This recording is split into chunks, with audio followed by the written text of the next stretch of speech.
Hello guys, kanina nga video, nag-arrange ko danig mga kahoy. Ipangputput na ni siya. Sakto andam-andam ba kay labong kay ting init. Mao sakto tigpanguhag kahoy og ting init kay og ting uwan maglisod na jud kuha. Sa ubos dahil is abuhan na gibutang ning mga kahoy. Sa mawa pus ang pwesto diri. Lusot-lusot ra manggod pud ang adlaw diri sa among kusina. Pati mga manok maglusot-lusot ra pud. Maong dali ra pud mahugaw ni among kusina kay ang mga manok maglusot-lusot ra. Daghan ang kahoy pagkahuman akong gi-arrange ning mga sako kay nagkatag pud diri. Gawas lami pag i-arrange kay aron nindot pud tan-awon ba di gubot di samok. Nakabantay mo guys, ara yung kalamdag ang kusina. Open naman gud kaadyo diri. Pagkahuman akong pang-arrange sa ring mga sako nanilig dayon ko sahog. Siyempre og na chinilas ato yung kuhaon niya silhigan ng sa ubos. Sigad jud adlaw o tan-awa ra.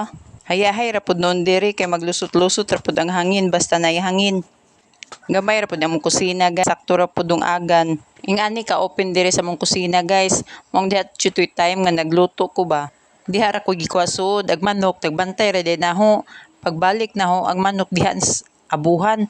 Ija dal yung gituktok ang piniritong isda, laguta jud naho. Madyo pud ra ba ang tag-among manok sus. Di ra ba jud wa jud may manok bisag isa. Nya kining among abuhan pirmi ra jud kakhaon og mga manok maglagot ko ba kay inig mauga kakhaon jud diretso usahay di man gupod mi mo gamit diri labi nag magdali-dali luto karon kay ting init man ani na diri magluto.